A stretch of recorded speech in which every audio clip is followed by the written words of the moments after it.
Hello दोस्तों, कैसे हैं आप लोग। आई होप आप लोग अच्छे होंगे और अपने अपने एग्ज़ाम दे के घर पे भी आ गए होंगे। जैसे कि आपका एग्ज़ाम आज ख़त्म हुआ है साइंस का, मैं उसका आंसर बताने वाला हूँ। ठीक है। जैसे कि आपको भी पता है कि बहुत सारे टीचर ने आंसर तो बता ही दिया है, लेकिन हाँ, जितने भी टीचर ने बताया है आंसर, उसमें बहुत सारा गलतियाँ भी हैं, बहुत सारा गलतियाँ भी हैं। तो मैं चाहूँगा कि मैं आपको जो भी आंसर बताऊँ वो करेक्ट हो। मेरा जो भी आंसर होगा, मैं भी जो भी एक्सप्लेन करूँगा, जो भी बताऊँगा, वो 100% बिना किसी डाउट के 100% करेक्ट आंसर होगा। ठीक है। अभी मैं कॉलेज से आया हूँ। आपके जो क्वेश्चन सेक्शन ए है, 1 से 20 ऑब्जेक्टिव जो क्वेश्चन है, मैं ऑब्जेक्टिव क्वेश्चन ही सॉल्व करूँगा यहाँ पे। आप सब्जेक्टिव आप अच्छे से करके आए ही होंगे, मुझे उम्मीद है आपसे। ठीक है, तो चलिए बिना देरी के शुरू करते हैं। हाँ, जितने भी बच्चे मेडिकल बैकग्राउंड से, उनसे रिक्वेस्ट है कि आप मेरे चैनल को सब्सक्राइब कर लीजिएगा, क्योंकि मैं भी मेडिकल कॉलेज में हूँ। तो मैं आगे चल के आपको, आगे या अभी कभी भी आपको ज़रूरत पड़ेगा, मैं आपके लिए हेल्प कर सकता हूँ या करने के लिए तैयार रहूँगा। आप सिर्फ मैसेज करिएगा मेरे को। जो भी, जैसे कि आगे चल के बहुत सारे ऐसे मेडिकल फील्ड में जाने वाले, नीट का तैयारी करने वाले हैं, किसी को फार्मेसी करनी है, किसी को नर्सिंग करनी है, तो सब लोग मेडिकल से जितने जुड़े हुए हैं, सब सब्सक्राइब कर लेना जल्दी से।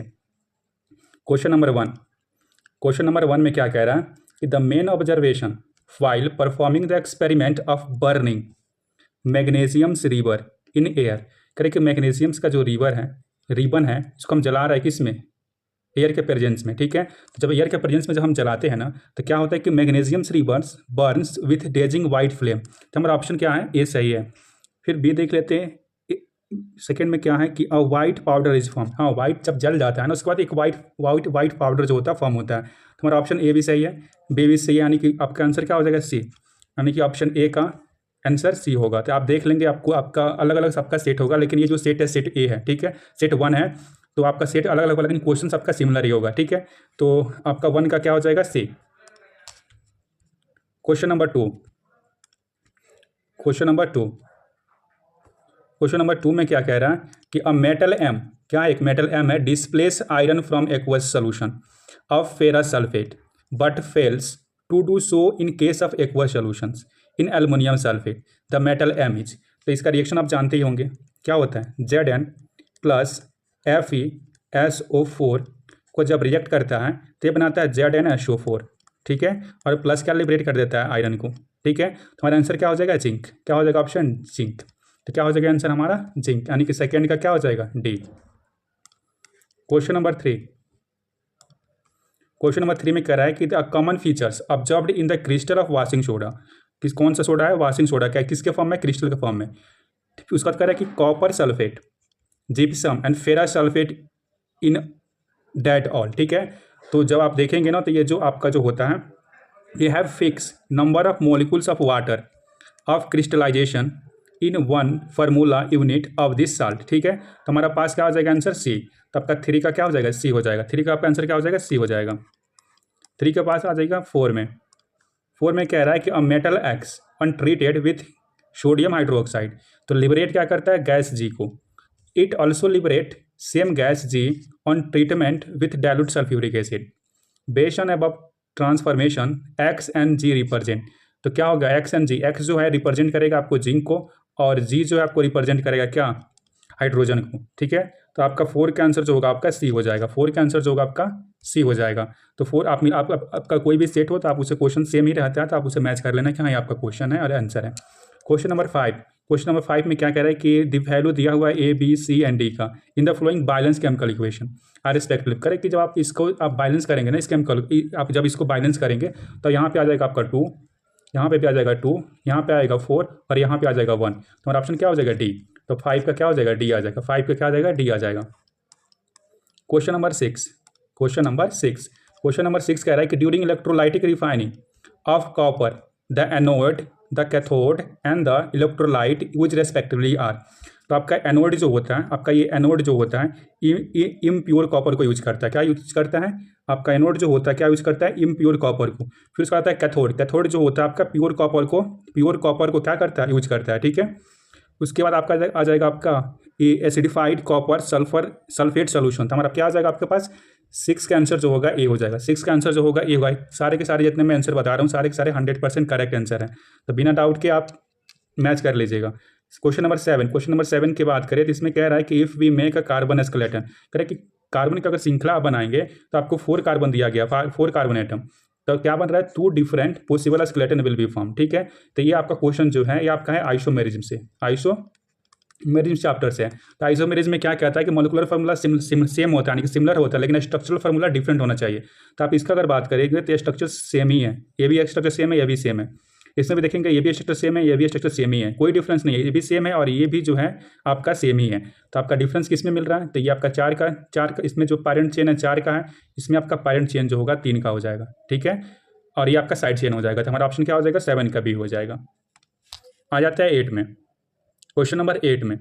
क्वेश्चन नंबर 8 में कह रहा है कि listed below are the step of nutrition in amoeba, select the correct sequence of this step. तो मैं बता दे रहा हूँ इसका आंसर जो होगा बी होगा। आंसर क्या होगा, बी होगा। 8 का जो आंसर होगा बी होगा, क्योंकि इसमें सबसे पहले जो होता है formation of finger like temporary extension of the cell surface होता है, जो कि आप सूडोपोडिया जानते हैं ना, सूडोपोडिया का फॉर्म करता है, किसका, सूडोपोडिया।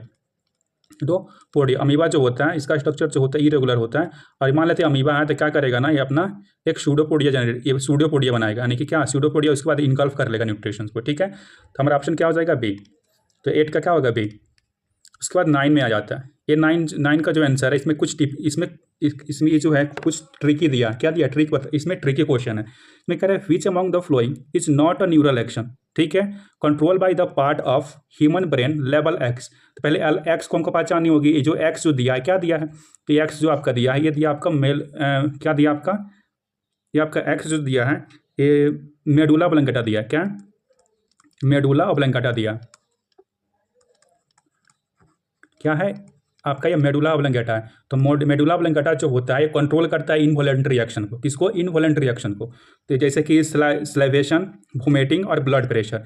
तो आपका ये जो है ये स्लाइवेशन, वोमिटिंग और ब्लड प्रेशर को कौन कंट्रोल करता है, कौन कंट्रोल करता है, मेडुला ऑब्लंगेटा।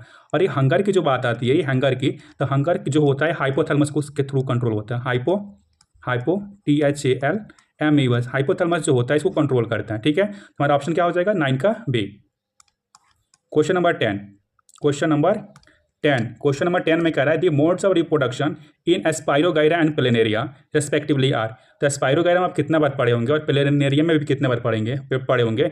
प्लेनेरिया में क्या होता है, रीजनरेशन पावर होता है, क्या होता है, रीजनरेशन, क्या होता है, रीजनरेशन पावर होता है। और स्पाइरोगाइरा जो होता है फ्रेगमेंटेशन करता है, क्या करता है, फ्रेगमेंटेशन को करता है। ठीक है, तो इसका वेजिटेटिव रिप्रोडक्शन जो होता है फ्रेगमेंटेशन के थ्रू, इसमें रीजनरेशन के थ्रू। हमारा ऑप्शन क्या हो जाएगा, सी, फ्रेगमेंटेशन एंड रीजनरेशन।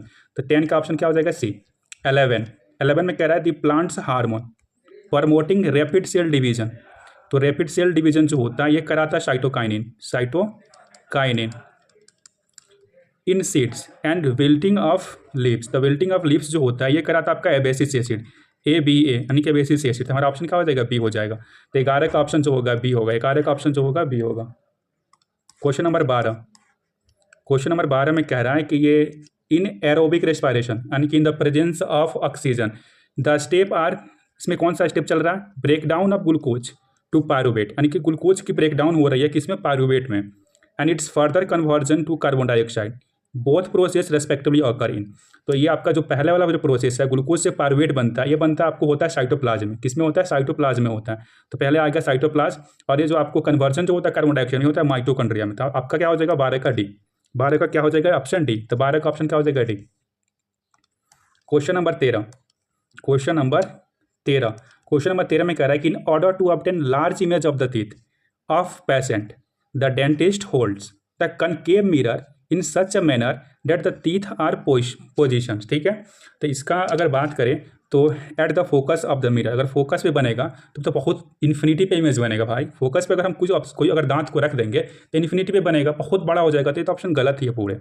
अब कह रहे हैं कि between poles and focus of the mirror, कह रहे हैं कि पोल्स जानते हैं ना, पोल्स और फोकस के बीच में रखना है, नहीं ये भी गलत है। क्या हो जाएगा, वर्चुअल इमेज बनेगा, मिरर के पीछे बनेगा ना। आप करेंगे between focus and centre of curvature of mirror, हाँ ये ऑप्शन सही है। हम कहाँ रखेंगे दांत को, ये आपका हो जाएगा फोकस, ये आपका हो जाएगा रेडियस ऑफ कर्वेचर या सेंटर ऑफ कर्वेचर, या आपका फोकस। तो हम यहाँ पे रखेंगे दांत को, क्या रखेंगे, यहाँ पे दांत को रख देंगे। ठीक है, तो ये जो इमेज बनेगा थोड़ा सा बड़ा बनेगा। ठीक है, तो हमारा ऑप्शन क्या हो जाएगा, ऑप्शन क्या हो जाएगा, सी।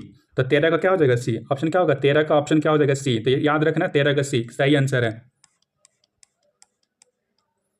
क्वेश्चन नंबर 14 में कह रहा है the possible way to restore clear vision of those people whose eyeball has elongated in the use of suitable. ठीक है, ये जो बात कर रहा है ये बात कर रहा है मायोपिया की। किसकी बात कर रहा है? Myopia, MYOPIA, myopia. मायोपिया का मतलब क्या होता है? निकट दृष्टि दोष, यानी कि इसको क्या नज़दीकी में, नज़दीकी खराब नहीं है, इसको कहते हैं निकट दृष्टि दोष। ठीक है, तो इसको करेक्ट कैसे कर सकते हैं? तुमको क्या लगानी पड़ेगी? Concave lens. क्या लगानी पड़ेगी? Concave lens. तो ये कौन सी कंडीशन है? मायोपिया की कंडीशन, यानी कि निकट दृष्टि दोष की कंडीशन है। तो हमारा ऑप्शन क्या हो जाएगा? 14 का बी। 14 का क्या हो जाएगा? B. Question number 15, the example of natural and man made यानी कि आर्टिफिशियल इकोसिस्टम्स आर रेस्पेक्टिवली। तो इसको जो आप इलिमिनेशन मेथड से कर सकते हैं। कैसे इलिमिनेशन मेथड करेंगे? जैसे कि फॉरेस्ट जो होता है नेचुरल होता है, ये तो बात सही है, लेकिन ये पॉन्ड भी नेचुरल होता है, तो ये बात गलत हो जाएगी। दूसरी बात कह रहा है कि क्रॉप फील्ड जो होता है ये होता है आर्टिफिशियल। क्या होता है? आर्टिफिशियल, यानी कि ये हाथ से बनाया जाता है। लैक जो होता है नेचुरल होता है, तो उल्टे ही हो गया, ये भी गलत हो जाएगा।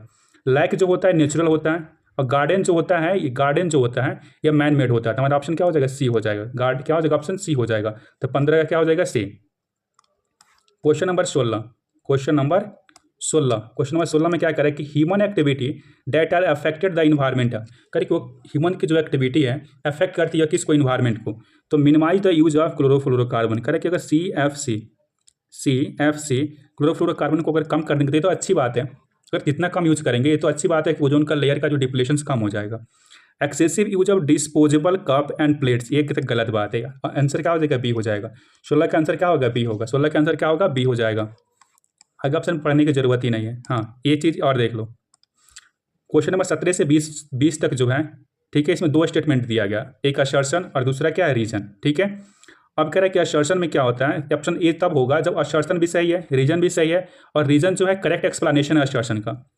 ऑप्शन बी तब होगा असर्शन भी सही है, रीजन भी सही है, लेकिन रीजन करेक्ट एक्सप्लेनेशन नहीं है असर्शन का। तीसरा में कहता है कि असर्शन तो सही है लेकिन रीजन क्या है? फॉल्स है। रीजन क्या है? फॉल्स है। डी ऑप्शन तब आएगा जब असर्शन जो हो जाएगा फॉल्स, लेकिन रीजन क्या होगा? ट्रू। चलिए देख लेते हैं हम क्वेश्चन नंबर 17, 18, 19, 20। तो क्वेश्चन नंबर 17 में क्या कह रहा है? 17 क्वेश्चन नंबर हमारे पास क्या है? 17। पहले देख लेते हैं क्वेश्चन नंबर क्या है? 17। ठीक है, तो क्वेश्चन नंबर 17 में क्या है कि असर्शन कह रहा है कि सिल्वर क्लोराइड टर्न्स ग्रे इन सनलाइट। तो ये बात तो सही है कि क्लोराइड जो होता है, सिल्वर क्लोराइड जो होता है, जब सनलाइट में जब इसको रख देते हैं ना तो एक ग्रे कलर को देता है। कैसा देता है? ग्रे। तो हमारा असर्शन क्या है? सही है। दूसरी बात कह रहा है कि decomposition of silver chloride into silver and chlorine take place by the sunlight, ये भी बात सही है, यानी कि रीजन भी सही है। And reason correct explanation assertion का। आप ये बात ध्यान रखेंगे कि रीजन जो है एक करेक्ट एक्सप्लेनेशन है, एक्सप्लेनेशन इसका करेक्ट है। तो हमारे पास क्या हो जाएगा? Option A. क्या हो जाएगा? Option A. जो भी बच्चे ए मार के आए वो करेक्ट आंसर है, जो भी बच्चे ए करके आए वो करेक्ट आंसर हो जाएगा। ठीक है, तो क्वेश्चन नंबर 18 असर्शन में क्या कह रहा है कि the embryo get nutrition from mother blood with the help of special tissue, जिसको हम प्लेसेंटा कहते हैं। ये बात तो सही है, ये बात सही है।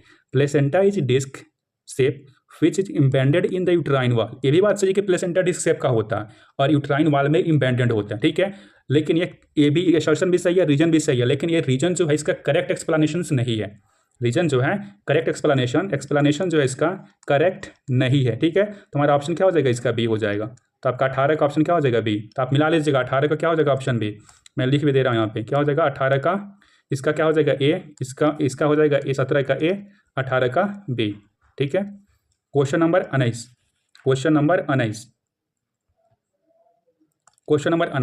19 में कह रहा है कि दी असर्शन में है the pattern of the magnetic field of a solenoids carrying a current in is similar to that of the bar magnet, ये बात सही है।